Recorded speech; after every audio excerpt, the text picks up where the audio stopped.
Hello good morning दोस्तों, English spoken classes में आपका स्वागत है। देखो हम पढ़ रहे थे टेंस। टेंस में हमने प्रेजेंट टेंस पढ़ लिया, मतलब कि वर्तमान काल हमने कंप्लीट कर लिया, जिसके चार भाग थे हमने पूरे पढ़ लिए। आज हमारा है पास्ट टेंस। प्रेजेंट हमने पढ़ा, मतलब कि जो वर्तमान समय होता है, जो मौजूद टाइम होता है, वो आपका प्रेजेंट टेंस होता है। आज पढ़ेंगे पास्ट टेंस। पास्ट टेंस किसे कहते हैं? भूतकाल, इसे हिंदी में कहते हैं।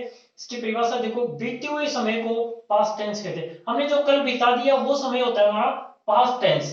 जैसे राधा जयपुर जाती थी, वो पहले जाती थी, अब नहीं, मतलब कि पास्ट के बाद है। जैसे मैं कल पढ़ा रहा था, कल पढ़ा रहा था, जो टाइम बीत चुका है उसे हम कहेंगे पास्ट टेंस, भूतकाल। जो टाइम हमारा बीत चुका है, जो टाइम चल रहा है वो प्रेजेंट है, जो आगे आएगा वो फ्यूचर है। इन तीनों टेंसों की मैंने परिभाषा पिछले वाली कक्षा में बता दी। अब देखो, आप पढ़ेंगे हम पास्ट टेंस, और पास्ट में भी कौन सा पढ़ेंगे, क्योंकि मैंने कहा था प्रत्येक टेंस के, प्रत्येक तीन टेंस है, प्रेजेंट पास्ट फ्यूचर, तीनों के चार भाग है। तो चार भाग में से आज सबसे पहले हम पास्ट का फर्स्ट भाग पढ़ेंगे, वो है हमारा पास्ट सिंपल। ये देखो पास्ट सिंपल, ये हम पढ़ेंगे आज। पास्ट सिंपल पढ़ेंगे, जिसे हिंदी में कहते हैं साधारण भूतकाल। ये किसका है? पास्ट टेंस का है। पास्ट टेंस का भाग है ये, जो पास्ट सिंपल है। क्योंकि आज हम पास्ट टेंस तो पढ़ रहे हैं, और पास्ट टेंस में भी पास्ट सिंपल टेंस पढ़ेंगे, साधारण भूतकाल। समझ गए? पास्ट टेंस आपको समझ में आ गया, बीते हुए टाइम को पास्ट टेंस कहते हैं। अब देखो, सबसे पहले पास्ट सिंपल को पढ़ने से पहले आपके सामने यह समस्या आती है कि सर पहचाने कैसे। हमने प्रेजेंट को तो पहचान लिया, पास्ट को देखो पहचानने के लिए। देखो था शब्द आपने देखा है, ये था शब्द जहां पर भी आएगा वो आपका पास्ट होगा। अगर किसी वाक्य के लास्ट में ये था शब्द आता है तो वो पास्ट होगा। अब इस इतना तो पहचान चुके हो, इस था को देखकर, था को, थी को, थे को, ये तीन शब्द है, था, थे, थी, मतलब कि ये तीनों शब्द है। इन तीनों को देखकर आप इतना जरूर पहचान जाओगे कि ये पास्ट टेंस का है। अब पास्ट में भी कौन सा है, क्योंकि पास्ट के चार है, वो हम देखेंगे। इतना तो पहचान चुके हैं कि था दिखते ही पास्ट का है शब्द दिखते ही प्रेजेंट का है। ये है शब्द प्रेजेंट का है, और था शब्द पास्ट का है। तो ये पास्ट, ये था दिखते ही आप पास्ट का नाम बताओगे उसे। तो देखो, हम प्रेजेंट सिंपल टेंस की है, सॉरी, पास्ट सिंपल टेंस की पहचान देखते हैं कि पास्ट सिंपल टेंस की पहचान क्या है, इसे पहचाने कैसे। तो देखो, हिंदी वाक्यों के अंत में या लास्ट में ता था, देखो मैंने कहा था ना, था शब्द दिखते ही आपका पास्ट होगा। अब पास्ट में भी कौन सा पास्ट है? ता दिखते ही सिंपल है, तो ये पास्ट सिंपल की पहचान है। थी, ते थे। इसके अलावा इसकी और भी पहचान होती है, जैसे किया, दिया, देखा, दी, ली, उससे पुस्तक ली, उसे पुस्तक दी, ऐसा उसका कार्य किया, उसे देखा, इस प्रकार से इसकी पहचान है। आदि शब्द आपको वाक्य के लास्ट में दिखाई देंगे, तो वहां आपका पास्ट सिंपल टेंस होगा। इतनी सी बात आपको समझ में आ गई कि पास्ट सिंपल टेंस को हम पहचानेंगे कैसे। तो पांच सिंपल टेंस को हम इन पहचानों, इन शब्दों से पहचानेंगे कि लास्ट में ये दिख जाएगा, था, थी, ते थे, किया, दिया, देखा, दी, ली आदि। ये शब्द अगर आपको दिखाई देंगे, वहां का पास्ट सिंपल टेंस होगा। ये हमारी फर्स्ट क्लास है पास्ट सिंपल टेंस की। फर्स्ट क्लास होगी हमारी पास्ट सिंपल टेंस की। अगर ये वीडियो आपको अच्छा लगा हो, अच्छा लगे, तो इसे लाइक और शेयर कमेंट जरूर कीजिए। देखो, अब देखते हैं, एक चीज तो हमने देख ली, पहचान देख लिया टेंस की कि किस प्रकार से हम टेंस को पहचान सकते हैं। पर पास्ट सिंपल की पहचान हमने देख लिया। अब देखो, हमें देखना है हेल्पिंग वर्ब, क्योंकि हर एक टेंस की हमने पीछे चार पांच कक्षाएं जो पढ़ी उनमें हेल्पिंग वर्ब। टेंस में सबसे पहले पहचान हेल्पिंग वर्ब, मेन वर्ब, ये तीन चीजें तो इंपॉर्टेंट है। तो हमारी सेकंड बात जो इंपॉर्टेंट है वो है हेल्पिंग वर्ब। इस टेंस की एक ही हेल्पिंग वर्ब है, वो है डिड। हेल्पिंग वर्ब मतलब कि सहायक क्रिया, हिंदी में हेल्पिंग वर्ब को सहायक क्रिया कहते हैं, सहायता करने वाली क्रिया। तो देखो, हेल्पिंग वर्ब इस टेंस की एक ही है, डिड। जो सिंगुलर होगी तो भी डिड आएगी, प्लूरल होगा तो भी डिड होगा। मतलब कि सिंगुलर, प्लूरल, एक वचन, बहुवचन, दोनों के लिए हम डिड का ही प्रयोग करेंगे। हेल्पिंग वर्ब मतलब कि इसमें एक ही, इसलिए ज्यादा प्रॉब्लम नहीं होगी। अब देखो, मेन वर्ब, मेन वर्ब में दिक्कत आती है। सबसे पहले इसमें एक चीज और है, जो ये हेल्पिंग वर्ब है, हमने प्रेजेंट सिंपल में भी देखा था कि जो हेल्पिंग वर्ब है वो अफर्मेटिव सेंटेंस में प्रयोग नहीं की जा रही, और इस पास्ट सिंपल टेंस में भी ऐसा ही है कि जो ये हेल्पिंग वर्ब है डिड, ये डिड हेल्पिंग वर्ब है, ये अफर्मेटिव सेंटेंस में प्रयोग नहीं की जाती, ये बात ध्यान रखना है। देखो नोट के रूप में मैंने लिखा है कि helping verb, past simple tense की हेल्पिंग वर्ब क्या है, डिड। हेल्पिंग वर्ब डिड का प्रयोग अफर्मेटिव सेंटेंस, हिंदी में बोले तो सकारात्मक वाक्य में प्रयोग में नहीं किया जाता है, इसका प्रयोग नहीं किया जाता है। अफर्मेटिव सेंटेंस में डिड का प्रयोग नहीं किया जाता है, और अफर्मेटिव सेंटेंस में मेन ऑफ की सेकंड फॉर्म का प्रयोग किया जाता है। ये देखो, ये सबसे ज्यादा इंपॉर्टेंट है कि जो अफर्मेटिव सेंटेंस है उसमें मेन ऑफ की सेकंड फॉर्म का प्रयोग करेंगे, सेकंड फॉर्म आएगी। इतनी देर हमने देखा था फर्स्ट फॉर्म का प्रयोग हो रहा था, किसी में थर्ड का हो रहा था, लेकिन अब देखो जो अफर्मेटिव सेंटेंस है पास्ट सिंपल टेंस का, उसमें मेन ऑफ की सेकंड फॉर्म का प्रयोग करेंगे। ये देखो सेकंड फॉर्म, और जो डिड होगा और अन्य वाक्यों, अन्य जो सेंटेंस होंगे, वाक्य होंगे, उनके साथ मेन की फर्स्ट फॉर्म का प्रयोग करेंगे। शॉर्टकट में इतना सा है, जहां डिड आएगा वहां पर मेन की फर्स्ट फॉर्म आएगी। डिड के साथ हमेशा फर्स्ट फॉर्म का प्रयोग किया जाएगा। अब डिड कहां नहीं आएगा, डिड सिर्फ अफर्मेटिव सेंटेंस में नहीं आएगा, ओनली अफर्मेटिव सेंटेंस में डिड का यूज नहीं किया जाएगा, और जहां पर अफर्मेटिव सेंटेंस में डिड का यूज नहीं किया जाएगा वहां मेन की सेकंड फॉर्म का प्रयोग करेंगे, और जहां डिड आएगा वहां मेन की फर्स्ट फॉर्म। इतना सा ध्यान रखना है। ओके, यहां तक देखो। और अन्य वाक्यों में जो अन्य हो गए, नेगेटिव हो गए, इंट्रोगेटिव हो गए, इंट्रोगेटिव नेगेटिव, उनमें मेन की फर्स्ट फॉर्म का प्रयोग करेंगे, क्योंकि उनमें डिड आएगा, और जहां डिड आएगा वहां मेन की फर्स्ट फॉर्म, और जहां डिड नहीं आएगा वहां मेन की सेकंड फॉर्म। ये इंपॉर्टेंट है। पास्ट टेंस में दो मेनों का प्रयोग किया जाता है, फर्स्ट का सेकंड का। फर्स्ट का क्या किया जाता है, डिड के साथ। सेकंड का क्या कहां किया जाता है, जहां डिड नहीं होता। डिड कहां नहीं होता है, डिड सिर्फ अफर्मेटिव सेंटेंस में नहीं होता, और अफर्मेटिव सेंटेंस में मेनों की सेकंड फॉर्म का प्रयोग करेंगे। अब देखो, मैंने पिछले वाली कक्षाओं में भी बताया था कि प्रत्येक टेंस के 4 सेंटेंस होते हैं, तो चारों सेंटेंसों को हम देखते हैं एग्जाम्पल के आधार पर किस प्रकार से इनका इंग्लिश ट्रांसलेशन होता है वाक्यों का। यहां तक पहचान आपको समझ में आ गई, किस प्रकार से टेंस की पहचान होती है। इसमें हेल्पिंग वर्ब डिड जो सिंगुलर प्लूरल दोनों के लिए प्रयोग की जाएगी, और अफर्मेटिव सेंटेंस में डिड का प्रयोग नहीं होगा, जहां डिड का प्रयोग नहीं होगा वहां मेन होगी सेकंड फॉर्म, और जहां सेकंड फॉर्म नहीं होगी वहां मेन होगी फर्स्ट फॉर्म। ओके, अब देखो हम देखते हैं सेंटेंस। सबसे पहले हमारा सेंटेंस है वो है अफर्मेटिव सेंटेंस। अफर्मेटिव सेंटेंस को हिंदी में सकारात्मक वाक्य कहते हैं, जिसमें क्या प्रयोग नहीं किया जाता, उसमें हेल्पिंग वर्ब का प्रयोग नहीं किया जाता। हेल्पिंग वर्ब बोले तो डिड का प्रयोग नहीं किया जाता है, डिड का प्रयोग नहीं किया जाता। हमारी पार्ट फर्स्ट क्लास से पास्ट सिंपल टेंस की देखो। अफर्मेटिव सेंटेंस फर्स्ट है ये अफर्मेटिव अफर्मेटिव सेंटेंस, इसे हिंदी में कहेंगे सकारात्मक वाक्य।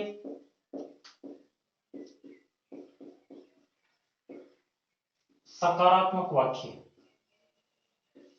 यहां देखो सकारात्मक वाक्य, सबसे पहले इसका फॉर्मूला लिखेंगे।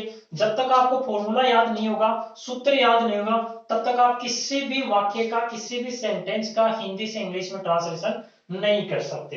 तो देखो फॉर्मूला देखो,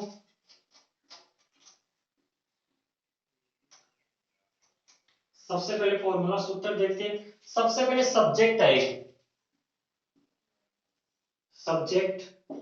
अब देखो, आप हेल्पिंग वर्ब आती है 2 नंबर पे, लेकिन मैंने कहा था नोट के रूप में लिखाया था कि अफर्मेटिव सेंटेंस में हेल्पिंग वर्ब का प्रयोग नहीं किया जाता। हेल्पिंग वर्ब बोले तो डिड का प्रयोग नहीं किया जाता है इस पास्ट सिंपल टेंस में, तो हेल्पिंग वर्ब का प्रयोग नहीं करेंगे। तो हेल्पिंग वर्ब का प्रयोग नहीं होगा तो मेन वर्ब का प्रयोग करेंगे। मेन वर्ब की कौन सी फॉर्म, सेकंड फॉर्म। फॉर्म 3 होती है, मैंने आपको बता दिया। सेकंड फॉर्म प्लस ऑब्जेक्ट, ये इतना सा सूत्र है। इसमें ज्यादा बड़ा सूत्र नहीं है, छोटा सा सूत्र है कि इसमें सब्जेक्ट आएगी, मेन वर्ब की सेकंड फॉर्म आएगी, और ऑब्जेक्ट आएगी। ओके, जैसे मैं एग्जांपल दिखाता हूं आपको। फॉर एग्जांपल, एग्जांपल देखो, उदाहरण, हिंदी में उदाहरण कहेंगे। जैसे राम राम जयपुर जाता था। ये देखो, अब इस सेंटेंस को देखकर आपको दो क्वेश्चन करता हूं। सबसे पहले जो ये सेंटेंस है वो किस टेंस का है, कैसे पता चला? तो ये सेंटेंस है वो पास्ट टेंस का है। सर इसके लास्ट में था शब्द है, था शब्द जाएगा वो वहां पास्ट होगा। अब पास्ट टेंस में भी कौन सा है, तो इसमें लास्ट में ता आ रहा है, दोनों को जोड़ेंगे तो ता था। ये दोनों आने के कारण ये कौन सा हो गया, पास्ट सिंपल हो गया। ये हो गया ना। इसकी पहचान आपको पता चल गया कि लास्ट में राम जयपुर जाता था, तो ये पास्ट सिंपल टेंस हो गया। इतना सा आपको पहचान लिया।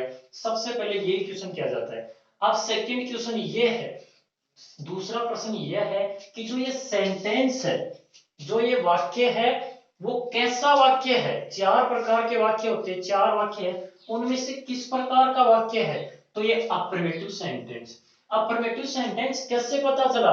क्योंकि इसमें सर नॉट नई शब्द का प्रयोग नहीं हुआ है, और जहां नॉट नई शब्द का प्रयोग नहीं होता है वहां अफर्मेटिव सेंटेंस होता है। ओके, तो ये अफर्मेटिव सेंटेंस हो गया। इसे कह देंगे एएस, अफर्मेटिव सेंटेंस। इतना पता चल गया। अब देखो, राम इसमें क्या है? राम इसमें सब्जेक्ट है, जयपुर इसमें ऑब्जेक्ट है, जाना इसमें वर्ब है, था था ये इसकी पहचान है। इतना सा आप डिनोट दर्शा दोगे तो आप इंग्लिश बनाने में आपको कोई भी नहीं रोकेगा। किसी भी वाक्य की आप अंग्रेजी बना सकते हो, बस इतना सा आपको काम करना है। ये पहचान गए, ये पहचान गए ये, तो आप अपने आप इसकी इंग्लिश में ट्रांसलेशन कर दोगे। देखो, सबसे पहले हम सब्जेक्ट लिखेंगे। सब्जेक्ट क्या है? राम, तो ये लो राम। इसके बाद में देखो मेनू की सेकंड फॉर्म में, फॉर्म तीन होती है, फर्स्ट, सेकंड, थर्ड, ये तीन होती है। इसमें कहा कि मेनू की सेकंड फॉर्म का प्रयोग करो। जाना वर्ब है, जाना, तो गो इसकी फर्स्ट फॉर्म है, वेंट सेकंड फॉर्म है, गोन थर्ड फॉर्म। आप देखो इसमें कौन सी प्रयोग करेंगे हम? फर्स्ट सेकंड, तो कहा सेकंड फॉर्म, तो सेकंड इसमें कौन सी है? वेंट, तो राम वेंट। अब जोड़ने के लिए हम टू लगा देंगे, राम वेंट टू। ऑब्जेक्ट लिखो, तो ऑब्जेक्ट जयपुर है, जयपुर, ये लो।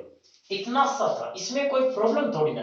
अरे इंग्लिश बहुत सरल है, आप इससे हार्ड बना देते हो। एकदम से इजी है, बस इसे पढ़ने का तरीका सही होना चाहिए। सबसे पहले सब्जेक्ट ऐसे कैसे उतार दी, इसके बाद मेनू की सेकंड फॉर्म लिखो, तो वो किस, जाना है तो जाना की सेकंड फॉर्म वेंट। इसके बाद में ऑब्जेक्ट लिखो टू जयपुर। इस प्रकार से बन गया राम वेंट टू जयपुर। राम जयपुर जाता था। पहले जाता था मतलब अब नहीं, अब जाता होगा या नहीं जाता होगा ये पता नहीं, लेकिन सेंटेंस हमें ये पता चल रहा है कि भूतकाल में, भूतकाल में वो जाता था, अब का पता नहीं। तो राम वेंट टू जयपुर। इस प्रकार से हम सेंटेंस बनाएंगे अफर्मेटिव का। तो अफर्मेटिव समझ में आ गया। तो एक एग्जांपल और देखते हैं, जैसे एक एग्जांपल और देखते हैं हम।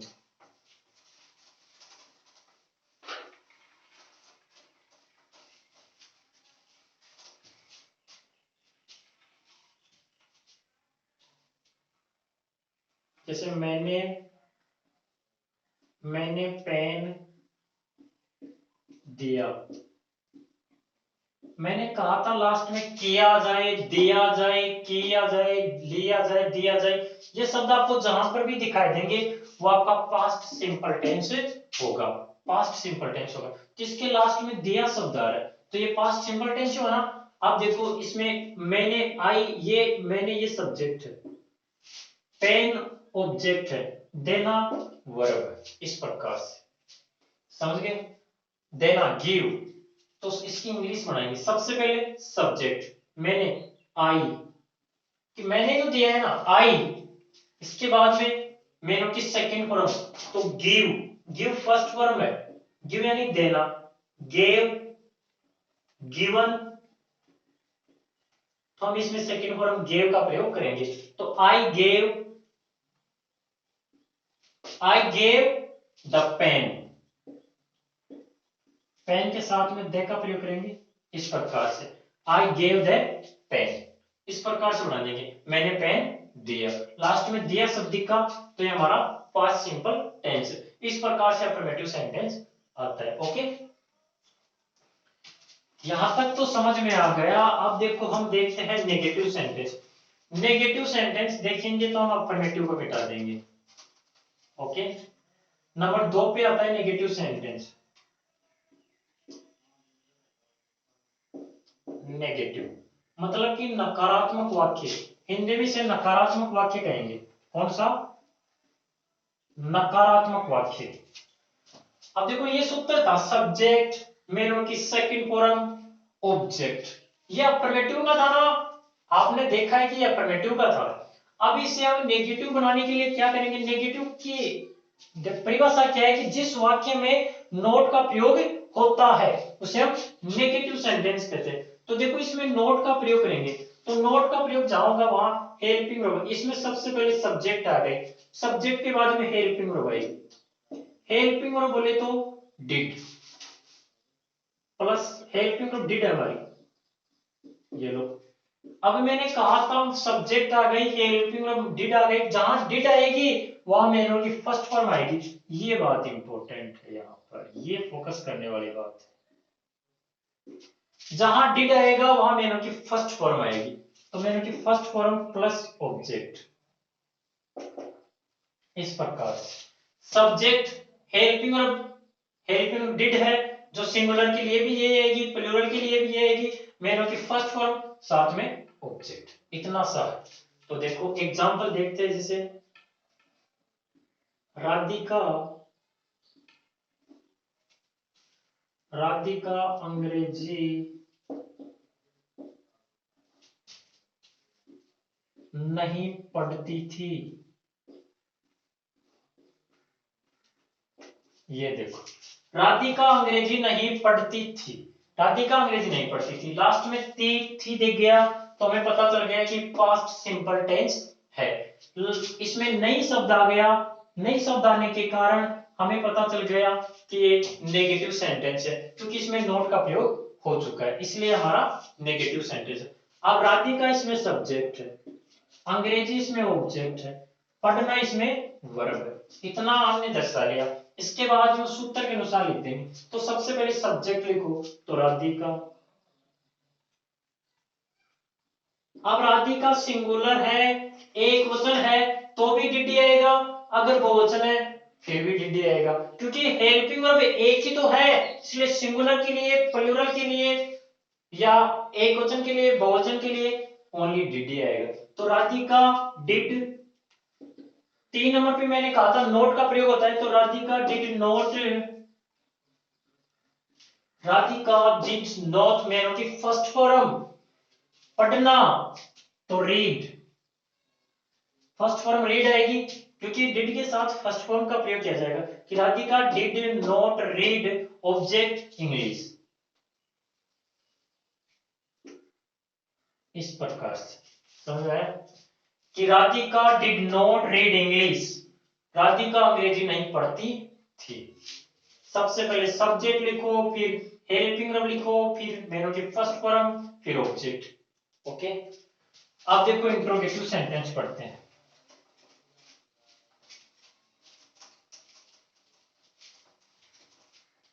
एक और देखते हैं, एक एग्जांपल और देखो, देखो उसने, एक एग्जांपल और देखते हैं। उसने मुझे, उसने मुझे नहीं देखा, नहीं देखा, इस प्रकार से देखो उसने मुझे नहीं देखा, तो ही, सबसे पहले ही, इसके बाद में helping verb did, he did not, देखना सी, मुझे मी, इस प्रकार से he did not see me, उसने मुझे नहीं देखा, तो he did not see me। Okay, ये सब्जेक्ट है, ये ऑब्जेक्ट है, ये वर्ब है। अब देखते हैं हम इंट्रोगेटिव सेंटेंस। इंट्रोगेटिव सेंटेंस को हम कहते हैं प्रश्नवाचक वाक्य, जिस वाक्य में प्रश्न पूछा जाता है, इंट्रोगेटिव।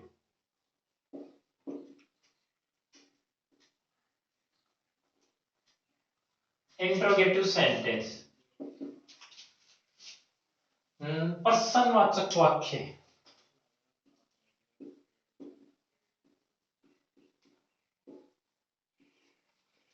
प्रश्नवाचक वाक्य इंट्रोगेटिव सेंटेंस, जिस वाक्य में प्रश्न पूछा जाता है उसे इंट्रोगेटिव सेंटेंस कहते हैं। अब देखो ये जो फॉर्मूला है, जो सूत्र है, वो नेगेटिव का था। सब्जेक्ट हेल्पिंग ऑफ डिड मेनू की फर्स्ट फॉर्म प्लस ऑब्जेक्ट। अब आपने ये सूत्र देखा था, इस सूत्र में एक चीज हमने लगाना हम भूल चुके हैं। हमने एग्जाम्पल बनाया उस वक्त तो हमने लगाया था कि नोट का प्रयोग हम कर रहे थे, लेकिन इस सूत्र में हमने नोट का प्रयोग नहीं लिखा। सब्जेक्ट हेल्पिंग ऑफ 3 नंबर पे नोट प्लस यहां नोट आएगा, यहां हम लगाना भूल गए इस सूत्र में। वैसे हमने जो उदाहरण देखे थे उसमें तो हमने लगाया था, उसका इंग्लिश ट्रांसलेशन किया तब तो, लेकिन यहाँ सब्जेक्ट हेल्पिंग ऑफ 3 नंबर पे नोट, क्योंकि नेगेटिव सेंटेंस है, मेन की फर्स्ट फॉर्म प्लस ऑब्जेक्ट, तो ये नोट लगा लेना। सॉरी मुझसे गलती हो गई, यहाँ मैं लगाना भूल गया था। वैसे सेंटेंस में तो हमने 3 नंबर पे नोट लगाया था, यहाँ नहीं लगाया। ओके, तो 3 नंबर पे नोट आएगा। इस प्रकार से सब्जेक्ट हेल्पिंग ऑफ नोट मेनू की फर्स्ट फॉर्म प्लस ऑब्जेक्ट। अब देखो इंट्रोगेटिव सेंटेंस को देखते हैं।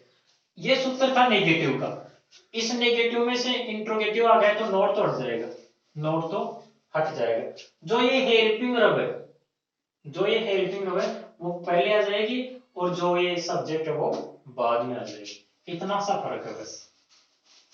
तो इसमें हेल्पिंग रब पहले लिख दो, डिड, और अब सब्जेक्ट लिख दो, और ऐसा का ऐसा आएगा। ये दो मेनू की फर्स्ट फॉर्म है, ये से किसी ऑब्जेक्ट से थोड़ी हमने उस नेगेटिव सेंटेंस में गलती कर दी कि नोट नहीं लगाया, जैसे एग्जांपल में तो लगाया था हमने। यहां देखो हेल्पिंग वर्ब डिड, सब्जेक्ट मेनू की फर्स्ट फॉर्म प्लस ऑब्जेक्ट, इतना सही है। इसमें पर्सन पूछा जाएगा, जैसे एग्जांपल देखते, क्या राधा, क्या राधा अंग्रेजी पढ़ाती थी, क्या राधा अंग्रेजी पढ़ाती थी। ये प्रश्नवाचक मार्क लगाओगे क्योंकि ये वो है इंट्रोगेटिव सेंटेंस जिसमें प्रश्न पूछा जाता है। क्या राधा अंग्रेजी पढ़ाती थी, तो देखो सबसे पहले क्या प्रश्न पूछा जा रहा है ना, पढ़ाती थी, इससे पता चल रहा है पास्ट सिंपल टेंस है। राधा सब्जेक्ट, अंग्रेजी ऑब्जेक्ट, पढ़ाती ये वर्ब है। इस सूत्र के अनुसार लिख देंगे सबसे पहले हेल्पिंग वर्ब, तो हेल्पिंग वर्ब क्या है, डिड, ये लो डिड।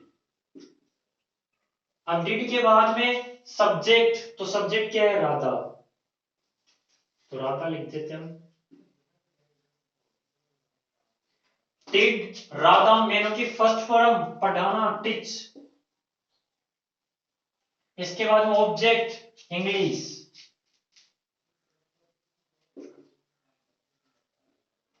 इस प्रकार से ये बढ़ जाएगा। इसमें कोई दिक्कत है, डिड राधा टीच इंग्लिश, क्या राधा अंग्रेजी पढ़ाती थी, जिसमें प्रश्न पूछा जाए। ओके, अब देखो ये सेंटेंस था इंट्रोगेटिव सेंटेंस। अब हमारा 4 नंबर पे आता है, 3 नंबर पे था ये। अब 4 नंबर पे जो आता है वो है इंट्रोगेटिव नेगेटिव सेंटेंस, उसे देखते हैं। लास्ट इज पास्ट सिंपल का इंट्रोगेटिव, इसके साथ में नेगेटिव सेंटेंस भी जुड़ा होता है। नेगेटिव सेंटेंस जाएगा वहां नोट का प्रयोग कंफर्म होगा। Sentence interrogative negative sentence Hindi में कहेंगे प्रश्नवाचक नकारात्मक वाक्य। ओके, प्रश्नवाचक नकारात्मक वाक्य हिंदी में ये कहेंगे। इंट्रोगेटिव नेगेटिव सेंटेंस प्रश्नवाचक नकारात्मक वाक्य। अब देखो ये सूत्र था helping of did subject main की फर्स्ट फॉर्म प्लस ऑब्जेक्ट। ये इंट्रोगेटिव का था, प्रश्नवाचक का था ना ये फॉर्मूला। अब देखो इसे इंट्रोगेटिव नेगेटिव सेंटेंस का बनाते हैं, तो देखो 3 नंबर पे नोट आएगा, 1 2, यहां 3 नंबर पे लगा देंगे, प्लस नोट और मेनू की फर्स्ट फॉर्म, ऐसे कैसे आ जाएगी।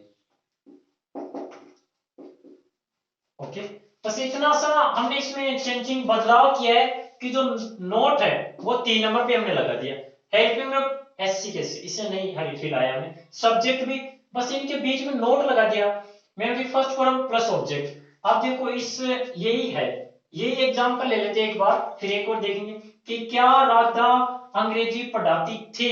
अब ये इंट्रोगेटिव का था, इसमें प्रश्न पूछा जा रहा था, अब इसमें प्रश्न भी पूछा जाएगा और नई शब्द का भी प्रयोग होगा। क्या राधा अंग्रेजी नहीं पढ़ाती थी, इनके बीच में मैं जोड़ देता हूं नहीं पढ़ाती थी। यह है, क्या राधा अंग्रेजी नहीं पढ़ाती थी। तो देखो डिड राधा टीच इंग्लिश, ये ऐसा वैसा बना हुआ है, इसमें 3 नंबर पे नोट लगा दो, इसकी इंग्लिश बन जाएगी कि did Radha note teach English. ये लो, ये हमारा इंट्रोगेटिव नेगेटिव सेंटेंस बन गया। सिर्फ 3 नंबर पे हमें क्या लगाना है, नोट। 3 नंबर पे नोट लगाते ही हमारा इंट्रोगेटिव नेगेटिव सेंटेंस बन जाएगा, क्योंकि सूत्र में कह रहा है हेल्पिंग लिखो, हेल्पिंग लिख दिया, सब्जेक्ट लिख दो, सब्जेक्ट लिख दिया, नोट लगाओ, नोट लगा दिया, मैंने की फर्स्ट फॉर्म लिखो, लिख दिया, इसके बाद में सब ऑब्जेक्ट लिख दो, ऑब्जेक्ट लगा। इस प्रकार से एक एग्जांपल और देखते जैसे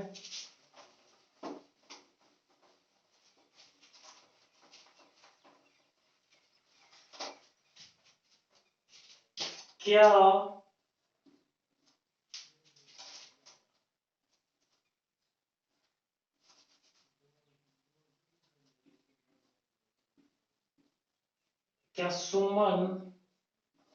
क्या सुमन पत्र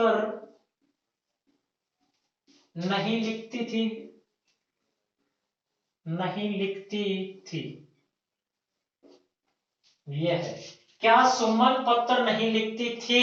इसमें देखो सबसे पहले क्या, सुमन इसमें सब्जेक्ट है, पत्र इसमें ऑब्जेक्ट है, लिखना इसमें वर्ब है, तो इसमें पहचान है।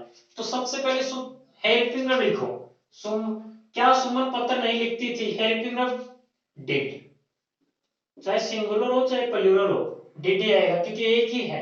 इसके बाद में सब्जेक्ट सुमन, सब्जेक्ट के बाद में नोट 3 नंबर पे, तो नोट, इसके बाद में फर्स्ट फॉर्म लिखना राइट,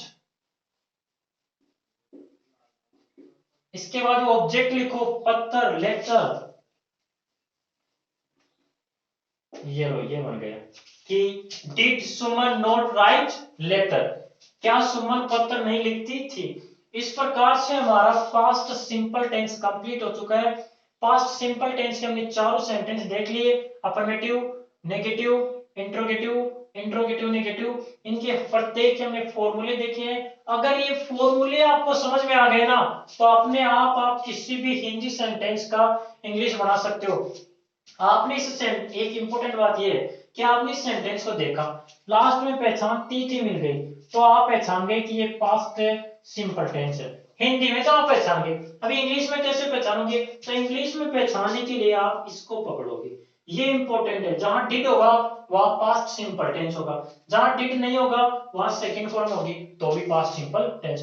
तो इंग्लिश में पहचानने के लिए हेल्पिंग वर्ब को जानना जरूरी है। इंग्लिश में पहचानोगे आप सेंटेंस को, तो हेल्पिंग वर्ब को देख लेना, जो हेल्पिंग वर्ब जिस टेंस के वो उसी का है। इस प्रकार से हमारा पास्ट सिंपल टेंस कंप्लीट हो चुका है। अगर आपको ये वीडियो अच्छा लगा है तो इसे लाइक, शेयर और कमेंट जरूर करना। को कुछ भी प्रॉब्लम हो मुझे कमेंट करके मैं अपने आप आपको आंसर दूंगा। ओके, कैसे भी प्रॉब्लम हो टेंस को लेकर या किसी अन्य सब्जेक्ट को लेकर, इंग्लिश के माने किसी अन्य टॉपिक को लेकर, हर एक टॉपिक का मैं सॉल्यूशन दूंगा आपको। इसलिए आपको ये पसंद आए तो लाइक शेयर कमेंट जरूर कीजिए। Thank you.